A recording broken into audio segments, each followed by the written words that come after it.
मेवाड़ भाजपा के कद्दावर नेता और विधानसभा में नेता प्रतिपक्ष रहे गुलाब चंद कटारिया मंगलवार को शुभ मुहूर्त देखकर गुवाहाटी के लिए रवाना हो गए। कटारिया बुधवार को असम राज्यपाल की शपथ लेंगे। विधानसभा में नेता प्रतिपक्ष और बीजेपी के वरिष्ठ नेता रहे गुलाब चंद कटारिया को डबोक एयरपोर्ट तक छोड़ने गए कार्यकर्ताओं की उस समय आंखें भर आई जब विदाई की घड़ी आई। कार्यकर्ताओं की आंखों में आंसू देखकर कटारिया भी भावुक हो गए। डबोक एयरपोर्ट पर भावुक कर देने वाला क्षण और मेवाड़ की मिट्टी को कटारिया कभी नहीं भूल पाएंगे। वैसे तो मीडिया के कांटों के बीच कटारिया ने भाजपा के पौधे को भी सींचा और गुलाब की खुशबू से मेवाड़ को भी महकाया है। उनकी विदाई के वक्त किरण जैन खुद को नहीं रोक पाई और राजनीतिक जीवन में कटारिया के वरद हस्त के बिना खुद को अकेली महसूस कर रही थी। कटारिया ने भी किरण जैन को कहा कि अगर सभी रोने लग जाओगे तो मैं भी टूट जाऊंगा। यह वक्त भाजपा को मजबूत करने का है, रोने धोने का नहीं। कटारिया ने पल पल राजस्थान को दिए इंटरव्यू में कहा कि मेवाड़ ने जो प्यार दिया है वो हमेशा याद रहेगा। इसी के साथ पीएम मोदी और पार्टी नेतृत्व ने राष्ट्र निर्माण के लिए मुझ पर विश्वास जताया है, उसका आभारी रहूंगा। उन्होंने कहा कि मेवाड़ से जुड़ी यादें कभी नहीं भूल पाऊंगा। देखो, मेवाड़ ने हमेशा असूलों के लिए जिए हैं। हमारे बाप दादाओं ने हमको यही सिखाया है, देश के लिए जियो, देश के लिए कुछ काम करो। तो मैं असम में भी असम की मान मर्यादाओं को रखते हुए संवैधानिक पद पर अपना काम को अंजाम दूंगा और मेवाड़ का गौरव बढ़े, इसको हर समय ध्यान में रखूंगा। मेवाड़ पूरा आपका परिवार आज छोड़ के जा रहे हैं, भावुकता लगती है। देखो, ऐसा है कि ये ज़िंदगी ऐसे ही चलता रहता है, एक जाता है दूसरा उसकी जगह भर देता है, कमी इस देश में नहीं रहती है। मैं भी जो सहयोग कर सकूंगा वहाँ रहते हुए जरूर करूँगा। तो देखा आपने किस तरह गुलाब चंद कटारिया ने मेवाड़ को मिस करने की बात कही और पार्टी को मजबूत करने की मंशा जाहिर की है। कटारिया को विदाई देने पहुंचे शहर जिला अध्यक्ष रविंद्र श्रीमाली के साथ प्रमोद सामर, भंवर सिंह पवार, किरण जैन, गजपाल सिंह और भीलवाड़ा के भाजपा जिला उपाध्यक्ष नाथूलाल गाजरी के साथ कार्यकर्ता मुकेश खटीक लाखोला समेत सभी कार्यकर्ताओं की आंखों में आंसू थे। वहीं गुवाहाटी में शपथ ग्रहण के दौरान 100 से ज्यादा कटारिया के करीबी मित्र, रिश्तेदार और पार्टी नेता भी शामिल होंगे। एयरपोर्ट पर भी बीजेपी कार्यकर्ताओं की आंखों में कटारिया के राज्यपाल बनने की खुशी और मेवाड़ छोड़कर जाने का गम साफ दिखाई दे रहा था। इन भावुक पलों के बीच कार्यकर्ताओं ने कटारिया को हनुमान जी की गदा भेंट की। इसके बाद सभी कार्यकर्ताओं ने कटारिया को उपरना उड़ाकर विदा किया। इस मौके पर शहर जिला अध्यक्ष रविंद्र श्रीमाली ने कहा कि कटारिया जी ने जाते जाते हमें जो टिप्स दिए हैं उसी आधार पर अब मेवाड़ में भाजपा की रणनीति तय करेंगे। उन्होंने बताया कि कटारिया ने सभी को साथ लेकर चलने का एक मूल मंत्र दिया है। पार्टी चाहे किसी को भी टिकट दे, लेकिन कटारिया जी द्वारा दिए गए मूल मंत्र के आधार पर ही मेवाड़ वागड़ में बीजेपी को मजबूत करने में लगे रहेंगे। उन्होंने साफ किया कि पद की लालसा के बिना भाजपा के सभी पार्टी के लिए काम करने के साथ ही कटारिया की उम्मीदों पर खरा उतरने की कोशिश करेंगे। देखिए, जिस प्रकार से कटारिया साहब के मार्गदर्शन में संगठन एकजुट होकर आगे बढ़ा और कई कार्यकर्ताओं का निर्माण भी हुआ और अभी लास्ट में भी यही कह के गए कि सब मिलजुल कर साथ में रखकर संगठित होकर काम करना है। मैं विश्वास दिलाता हूँ कि हम सभी लोग जिस प्रकार से अभी लास्ट अंतिम वाक्य हमको कहे हैं, प्रमोद जी को कहे हैं, मेरे को भी कहे हैं, तो उनकी कसौटी पर खरा उतरेंगे, संगठन की कसौटी पर भी खरा उतरेंगे और न मन के अंदर किसी पद की लालसा। अभी तो हमारे कार्यों से, हमारी कार्यशैली से, हमारे आचरण विचार व्यवहार से संगठन किस प्रकार मजबूत बने। पार्टी जिस किसी को भी टिकट देगी, हम पूरे प्राणपण से एकजुटता के साथ में जो पार्टी आदेश देगी हम उसका काम करेंगे और प्रयास यही करेंगे सबको साथ में लेकर संगठन और मजबूती किस प्रकार बनी रहे संगठन में। और समय समय पर जिस प्रकार से कटारिया साहब कई कमी खामी होती थी, कई बातें होती थी, उसमें भी वो बराबर सबको अपने ढंग से समझाते थे। तो ये अब सभी के व्यक्तित्व को परखने का अवसर है और हम सब उन्होंने आज जो हमसे जो अपेक्षा की है उस पर खरा उतरने का प्रयास करेंगे, संगठन को और मजबूत बनाने का प्रयास करेंगे। किस तरह की कमी आज महसूस कर रहे हैं?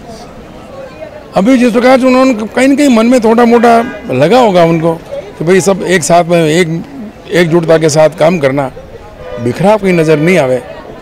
एक आप लोगों से कोई छुपा हुआ नहीं है कुछ भी, तो प्रयास यही करेंगे और जब तक राजनीति के अंदर हम बिना स्वार्थ के काम करेंगे तो मैं आपको सही कह रहा हूँ, पार्टी कार्यकर्ताओं का, संगठन का भला इसी में है कि हम सभी लोग अपने निजी स्वार्थ से ऊपर उठकर हम किस प्रकार राष्ट्र निर्माण का जो काम चल रहा है उसमें अपना योगदान दें। इसलिए कभी महत्वाकांक्षा ठीक है हर व्यक्ति रखता है, लेकिन महत्वाकांक्षा के कारण किसी संगठन का आप नुकसान करें वो बात नहीं होनी चाहिए। कटारिया जी को किस तरह से विश्वास दिलाएंगे कि उदयपुर में अब जो एकजुटता है वो बनी रहेगी? देखो वो सभी लोग अब तो कई प्रकार की बातें आएगी, लेकिन प्रयास ही करेंगे। कई चीज़ें जो सामने आती हैं तो आपस में कमी खामी को देखकर आपसी संवाद समन्वय और ये स्थापित ढंग से कराकर जो भी होगा आप आपस में बैठकर निर्णय करेंगे और सामूहिक निर्णय के आधार पर पार्टी को सही दिशा में ले जाएंगे। कटारिया के असम का राज्यपाल बनने के बाद शहर में एक ही चर्चा है कि अब भाजपा का अगला चेहरा क्या होगा। इस सवाल के जवाब में जनता 3 नाम सामने रख रही है, जिसमें रविंद्र श्रीमाली का नाम सबसे पहले आता है। रविंद्र श्रीमाली ने अपनी बातों में यह स्पष्ट कर दिया है कि भाजपा क्या निर्णय लेगी इसका अभी तक किसी को पता नहीं है, लेकिन अगर उन्हें विधायक का टिकट मिला तो निश्चित कटारिया द्वारा दिए गए मूल मंत्र से ही भाजपा को मजबूत करेंगे। इस दौरान किरण जैन रुंधाए गले से कटारिया का हाथ छूटने की बात कहने लगी।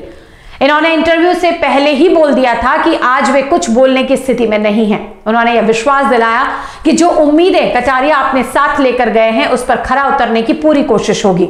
इसी के साथ प्रमोद सामर ने बताया कि पहले जब प्रदेश की राजनीति मेवाड़ की सीट पर निर्भर करती थी तब कांग्रेस को ही इसका पर्याय माना जाता था, लेकिन पार्टी के प्रति कटारिया का समर्पण और अपनी एक मोटरसाइकिल पर पूरे मेवाड़ में घूम घूम कर पार्टी को मजबूत करने का जज्बा कोई नहीं भूल पाएगा। उन्होंने बताया कि गुलाब चंद कटारिया ने भाजपा के छोटे से पौधे को सींचकर एक बड़ा वृक्ष बनाया है और आज एक वट वृक्ष खुद उनसे जुदा हो रहा है। कटारिया के राज्यपाल बनने की खुशी और मेवाड़ छोड़कर जाने का गम सभी को सता रहा है। इस दौरान प्रमोद सामर, भंवर सिंह पवार और किरण जैन के साथ कई नेताओं ने गुलाब चंद कटारिया की कमी को अपने शब्दों में बयां किया। देखो, गुलाब चंद जी कटारिया जी आज यहाँ से गए हैं, उनकी विदाई में उनको छोड़ने के लिए मेरे पास कोई शब्द नहीं है। जिस दिन से 91 से मैं पार्टी में जुड़ी हूँ, इनको हमेशा पिता तुल्य, बड़े भाई तुल्य माना था। आज उनकी कमी को कोई पूरा नहीं कर सकता है, लेकिन फिर भी संवैधानिक पद पर आज वो जा रहे हैं तो निश्चित रूप से ईश्वर से प्रार्थना करती हूँ कि वो अपने हमेशा जो भी पद पार्टी ने उनको दिया, हमेशा ईमानदारी और सच्चाई से उन्होंने उसके ऊपर कार्य किया। और हम भी ईश्वर से ऐसी प्रार्थना करते हैं कि हम उनके मार्गदर्शन पर, उनके बताए हुए कार्यों को और जिस तरह उन्होंने पार्टी को आगे बढ़ाने का काम किया उसी के पथ पर चलते हुए, उनकी भावनाओं को पूरा करते हुए हम भी पार्टी के लिए तन मन धन से काम करेंगे तो हमें लगेगा कि हमने उनको सच्चे रूप से विदाई दी है। ये विदाई उदयपुर से नहीं है, केवल एक मात्र हमारी भावना है उनकी कि वो अच्छे से काम करें और आगे से आगे ईश्वर से प्रार्थना करती हूँ कि आगे से आगे उन्नति पथ पर अग्रसर होते रहें और पार्टी का और देश का नाम रोशन करते रहें। ऐसी उनके लिए प्रार्थना करती हूँ बड़े सम्मान और आदर के साथ। मेवाड़ में लंबे समय तक बीजेपी में वरद हर्ष उनका रहा है, अब भी समय समय पर उन्होंने बताया कि मैं सुझाव देता रहूँगा, आपसे बात करते रहेंगे, लेकिन क्या उनकी कमी खलेगी? निश्चित रूप से जब मेरी कल बात उनसे हुई थी तो उन्होंने यही बोला था कि जो भी नंबर मुझे मिलेगा मैं तुम लोगों को दूंगा और तुमसे वो कोई चिंता करने की ज़रूरत नहीं, रोने की ज़रूरत नहीं है। निश्चित रूप से मैं तुम्हारे से डेली बात करने का प्रयास करूंगा, लेकिन उनकी कमी को राजस्थान के अंदर और मेवाड़ के अंदर मैं नहीं सोचती कि कोई पूरा कर पाएगा, क्योंकि उनके अंदर जो साहस, जो इच्छा शक्ति, और हमेशा ये कहते थे कि मैं पार्टी के लिए काम करता हूँ, पार्टी के लिए करता रहूँगा। परिवार को उन्होंने कभी प्राथमिकता नहीं दी, हमेशा उन्होंने पार्टी को प्राथमिकता दी। इसलिए उनकी कमी को तो मैं सोचती हूँ कि राजस्थान के अंदर, मेवाड़ तो छोड़ो, राजस्थान में भी कोई पूरा नहीं कर सकता है। लेकिन फिर भी उनकी जो भावना थी, विश्वास से राज्यपाल का पद उनको जो मिला है, ईश्वर से प्रार्थना करती हूँ कि सफलता पर वो उसको पूरा करें और आगे और उन्नति कर उनका मार्ग प्रशस्त हो। देखो, भाई साहब ने 46 साल तक अनवरत भारतीय जनता पार्टी जिसका स्वरूप आज दिखाई दे रहा है वो जनसंघ से लेकर के अभी तक के स्वरूप में भाई साहब की श्रेष्ठतम और महत्वपूर्ण भूमिका रही है। और मैं सोचता हूँ कि मेवाड़ में जैसी विकट परिस्थितियाँ थी और कहते थे कि मेवाड़ जीतेगा और राजस्थान जीतेगा, उस स्थिति में कांग्रेस ही उसका एक पर्याय होती थी। परंतु अपनी अथक मेहनत से, और कोई गांव डाणी ऐसी नहीं रही होगी झोंपड़ी जहाँ गुलाब जी साहब की मोटरसाइकिल थे, चाहे कार्यकर्ता एक मिला या न मिला, गए कार्यकर्ता खड़ा किया और ये कहूँ कि उसके अनुकूल वातावरण, वैचारिक पृष्ठभूमि का निर्माण करते हुए आज जो संपूर्ण दृश्य दिखाई दे रहा है उसको अंकुर से लेकर के पल्लवित करने में गुलाबजी वैशाख का श्रेष्ठतम योगदान रहा है। हम सब कार्यकर्ताओं के साथ वात्सल्य और पितृत्व के साथ, चाहे वो कठोर थे पर अंदर से कोमल भी थे, हम सबको सैकड़ों कार्यकर्ताओं को एक धरोहर सौंप के गए हैं। इसको अक्षुण्ण भी रखना है और इसको नई पीढ़ी को भी समर्पित करना है और उसके लिए सकारात्मक वातावरण के माध्यम से काम करना है। और मेवाड़ पुनः एक बार भारतीय जनता पार्टी का जो पौध बैसाख में लगा के दी और जो खड़े की है उसको हमको वापस पल्लवित करना है और राजस्थान में भारतीय जनता पार्टी सरकार बने। और हम सब भारतीय साहब के उज्जवल भविष्य की कामना करते हैं, क्योंकि संविधान में यह एक उच्चतम प्रांतों में तो है ही है, पर एक लोकतंत्र की प्रक्रिया में और संवैधानिक पद में यह भाई साहब ने आज एक नई पारी प्रारंभ की है। हम तो और मंगल और शुभकामना देते हैं कि सर्वोच्च पद तक भाई साहब पहुँचे। एक शब्द में पूछें कि राज्यपाल बनने की खुशी है या मेवाड़ से जाने का दुख है, तो क्या कहें?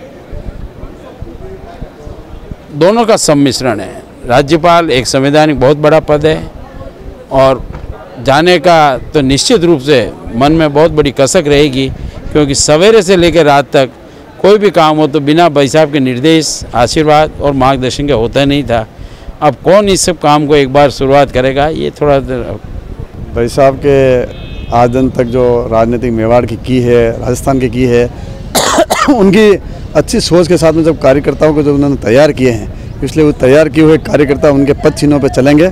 और माननीय हमारे भाई साहब हमारे आज इतने बड़े ओहदे पर पहुँचे हैं, जो महामहिम के पोस्ट पर पहुँचे हैं, इसलिए उनके कहने के अनुसार सभी हम कार्यकर्ता काम पे उनकी पद चिन्हों पर चलेंगे, यही कहता हूँ मैं ज़रा। एक चीज़ और पूछना चाहूँगा, कटारिया साहब के जाने का दुख है या राज्यपाल बनने की खुशी? खुशी भी है बहुत ज़्यादा, और दुख भी है कि यहाँ पे राजनीति में थोड़ा हमारा एक बार थोड़ा दिन हमारा प्रॉब्लम आएगी, लेकिन भाई साहब की निगाह हमारे पूरे ऊपर रहेगी और कार्यकर्ता जैसा भाई साहब निर्देशित करके जा रहे हैं वैसा हम काम करने के लिए तैयार। सर, मैं इंजीनियर शैलेंद्र चौहान, बड़े भारी मन से आज हम सभी लोग भारतीय जनता पार्टी के पदाधिकारी, कार्यकर्तागण इनको असम के लिए भेजने आए हैं।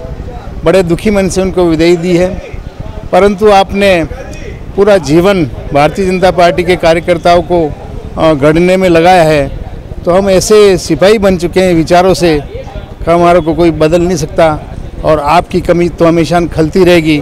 परंतु इस जो भाई साहब ने हमारे को निर्देश दिए हैं, जो भाई साहब ने हमको सिखाया है पूरी ज़िंदगी भर, उसके हिसाब से हम वापस उसी पुनः भारतीय जनता पार्टी को उसी लेवल पे लाएंगे जो भाई साहब का सपना था। और भाई साहब के जो कर्तव्य व्यक्तित्व है उनके अनुसार उनके जाने के पश्चात भी उनकी कमी तो रहेगी, पर कमी खलेगी नहीं हमारे को। धन्यवाद। जय भारत।